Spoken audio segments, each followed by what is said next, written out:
안녕하세요. 이해란TV의 이해란입니다. 심주일 목사님 모셨습니다.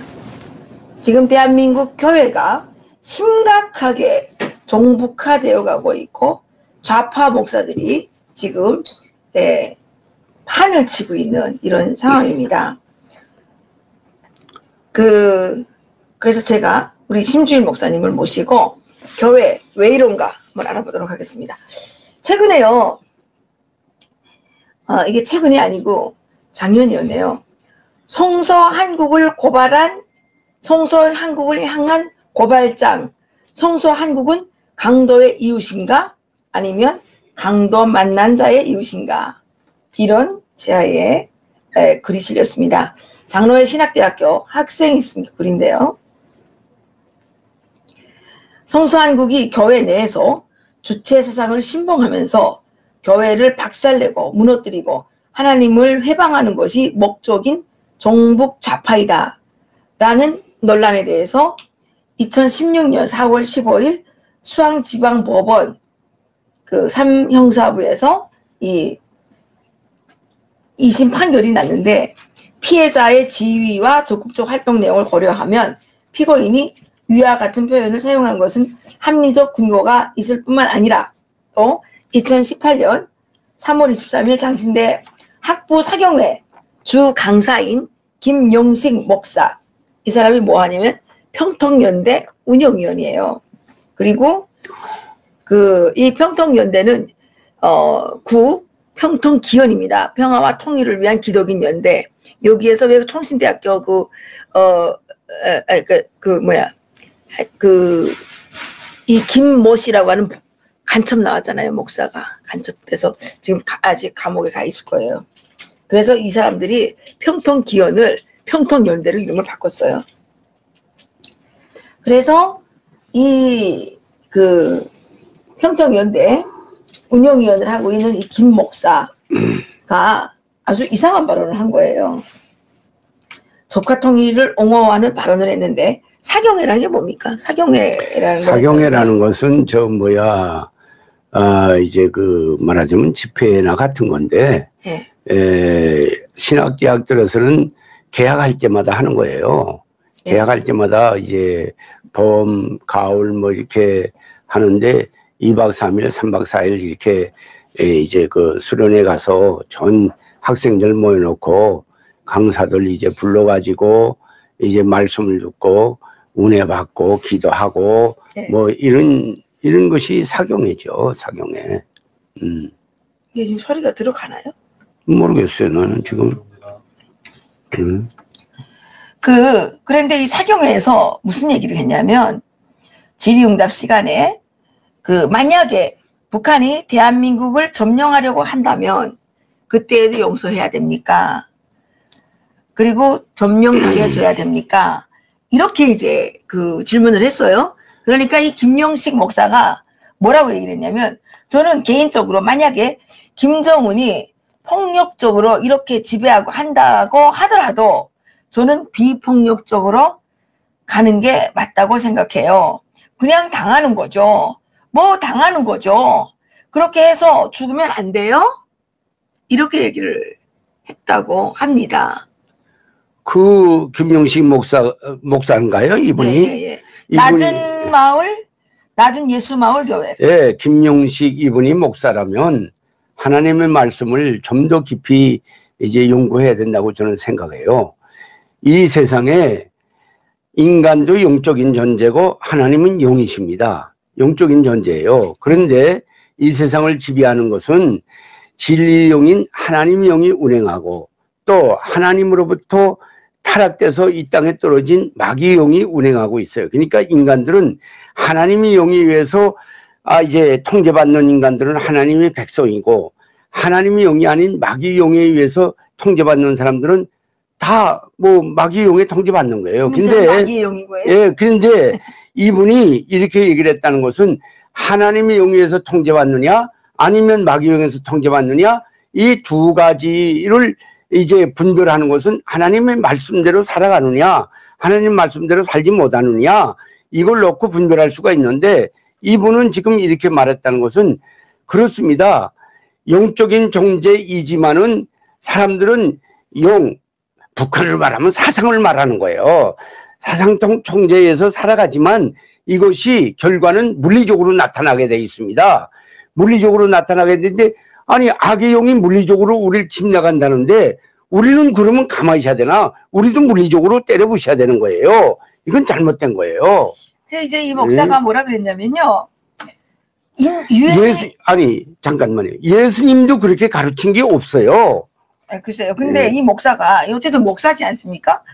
유엔이 인정한 국가의 지도자를 그렇게 예의 없이 대하는 것을 당연하게 여기는 우리 남한 사람들이 집단적으로 이상한 겁니다. 저는 이것이 여러분 상식적인 국민, 정상적인 국가의 사람들로 보이지 않습니다. 그러니까 우리 대한민국 국민들이 지금 다 상식적이지 않는다는 거예요. 우리가 알지 못하는 아니 뭐가 상식적이지 않는 거예요? 인간의 폐해입니다. 정상적인 사고가 정상적으로 사고가 작동하지 않는 거예요. 이렇게 얘기한 겁니다. 어떤 게 그러냐면 김정은이에 대해서 쟤는 살인마다, 쟤는 인권 탄압자다, 쟤는 나이도 어린 것이 핵무기만 개발하고 이런 거에 대해서 우리가 지금 비판하는 거에 대해서 이렇게 얘기하는 겁니다. 하나님은 공의의 하나님이십니다. 공의의 하나님은 있는 그대로 사실 그대로 판단 분석하고 그걸 영적 분별력이라 그래요. 그 분별을 했으면 그대로 우리가 얘기를 하는 것이 옳은 것이지, 이분은 지금 분명히 잘못된 용에 사로잡힌 목사예요. 그러면서 또 이렇게 얘기를 합니다. 어떻게 우리가 어떻게 김정은에 대해서 잘 알지도 못하면서 쉽게 비방하고 무조건 조롱할 수 있습니까? 잘 알지 못하는 것도 죄고요. 우리가 무엇을 더 알아야 김정은을 비판할 수 있다는 말인가? 아니 잘 알지 못하는 것도 죄이고요. 그래서 하나님께서 탈북자들을 이 땅에 많이 보내주셔서 북한에 대해서 많이 증거하는데 뭐가 모른다는 겁니까? 뭐가 귀가 닫고 있는 거예요? 뭐가 몰라요? 예? 얼마든지 알 수 있는 것이고, 또 알고도 모르는 척 하기 때문에 지금 자기 정당을 하는 겁니다. 이거는. 그래서 이 사람이 기독교인들이 저는 개인적으로 만약에 김정은이 폭력적으로 이렇게 지배하고 한다고 하더라도 비폭력적으로 하는 게 맞다. 예? 그리고 그냥 당하는 거죠. 그냥 당하는 거죠. 그렇게 죽으면 안 돼요? 예?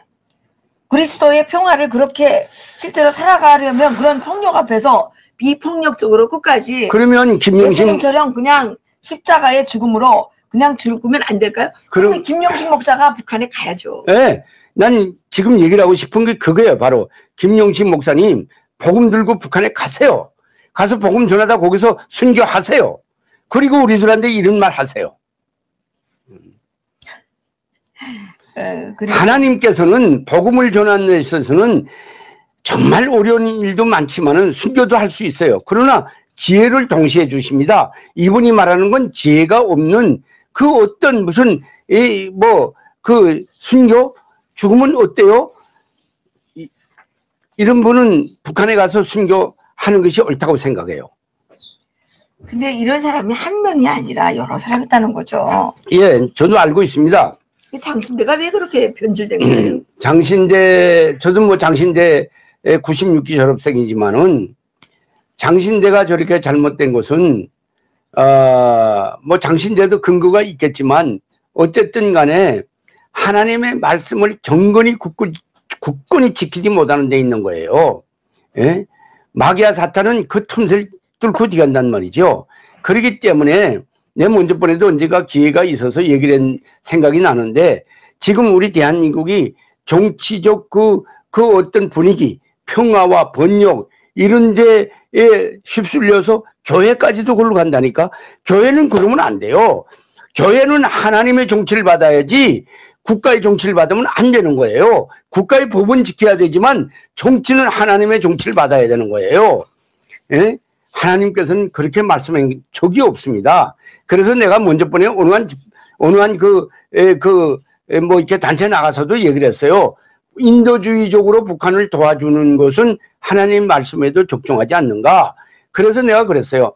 하나님께서는 일하지 않는 자는 먹지도 말라고 그랬다. 그러나 하나님께서는 일하지 않는 자에게 쌀을 주라고 말씀한 건 없다. 응? 예, 그리고 없다. 이제 이만열 장로인데요. 이 사람은 또 교회 장로죠. 이 사람은 이제 뭐 하여튼간 그 통일에 대해서는 아주 그런 그 장로인데 이 사람도 무슨 얘기를 하냐면 종북 타령 그만하고 공북으로 가자. 공북으로 가자. 아, 이렇게. 공북이 뭐나요? 공동. 그러니까 한 가지 북한 북이겠죠. 북이겠죠. 화북으로 가자. 그러니까 공북 화북으로 가자.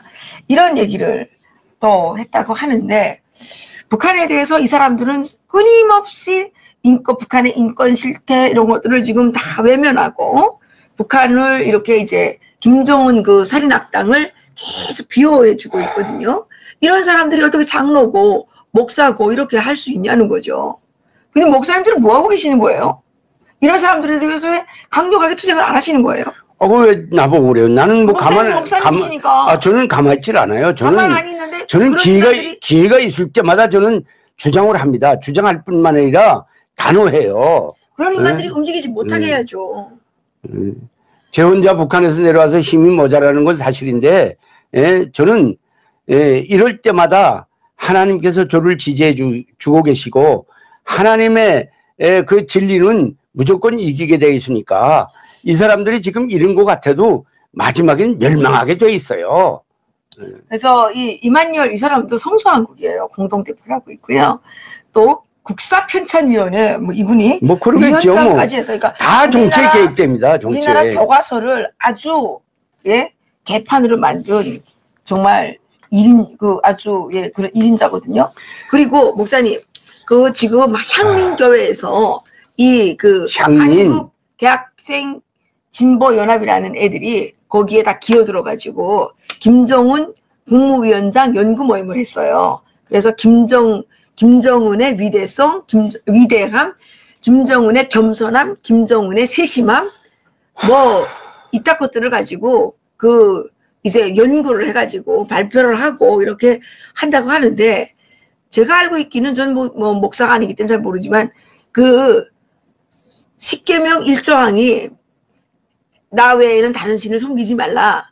예? 우상화를 제일 반대해야 되는 게 교회라고 생각을 하는데 그 교회에 기어들어가가지고 그렇게 김정은을 우상화하는 그따위 행사를 막 마음 놓고 해도 그게 교회 맞습니까? 교회가 아니죠. 이미 그건 마귀와 사탄에게 잡힌 그저 형식장 교회고 내용은 교회가 아니죠. 그건 교회라고 볼 수가 없어요. 근데 왜 기독교 목사님들이 그런 교회를 하는 내쫓지 못하냐 말이에요. 그런 것들이 다 교회라고 탈을 쓰고 사람들을 다 현혹시키잖아요. 아니 원장님, 이 나라 법에는 종교와 신앙이 자유를 보장한다고 되어 있어요. 그러니까 이렇게 말해도 자유고 저렇게 말해도 자유예요. 그런데 이런 것들이 정부하고 또 협력이 된다고 있다고. 내가 먼저 번에도 어느 한 교회 가서 설교를 하는데 그 옆에 대형교회 장로님들이 자기는 목사 설교 듣는 것보다 내 설교를 듣겠다고 이제 왔더라고. 그래서 난 모르고 설교를 했어요. 그리고 마지막에 자기네 이제 신분을 얘기를 하면서 같이 식사를 했는데 꼬집꼬집 나한테 다 얘기를 하다고. 대형교회 목사님들은 지금 민주당에 다 보험을 들었습니다. 이러면서 꼬집꼬집 얘기를 하는데 그 목사 사무실은 누구도 출입할 수 없지만 통일부 장관과 국회의원들은 민주당 국회의원들은 출입한대요. 내 이런 걸 놓고 그러면 내 가슴이 찢어 안 되겠어요? 원장님은 나한테 자꾸 목사들이 왜 그런가 하고 지금 얘기를 하는데 제 가슴은 찢어 안 되겠어요 지금? 아니 그런 사람들 목사가 아니죠. 정치꾼들이죠. 무슨 목사예요. 아니 그 교회에서 김정은 찬양을 그렇게 해대는데 김정은 우상화를 해대고 있는데 그걸 어떻게 우리가 교회라고 말할 수 있냐 말이에요. 그래서 저는 내가 하나님을 북한에서부터 믿고 여기까지 와서 정말 한국 교회는 완벽한 줄 알았고 한국의 목사들은 완벽한 줄 알았는데 여기 와서 실망하는 게 너무나도 많고 정말 어떤 때는요 하나님의 말씀이 이렇게 돼 있는데도 왜 이렇게 갈까? 그 마귀와 사탄에 끌려가는 사람들 보면 기가 막힌 거예요. 저거 정말 무지하기도 그지없고 저거는요 탈을 쓴 김일성이가 기독교를 배반한 것과 똑같은 거예요. 그냥 교회도 믿을 데가 없고 어디를 믿어야 돼요? 그래도 하나님은 우리 편입니다. 하나님은 꼭 이깁니다. 절대로 실망할 거 없어요. 자들이 그렇게 아무리 놀아도 절대 이기지 못합니다. 못해요. 그래요. 예.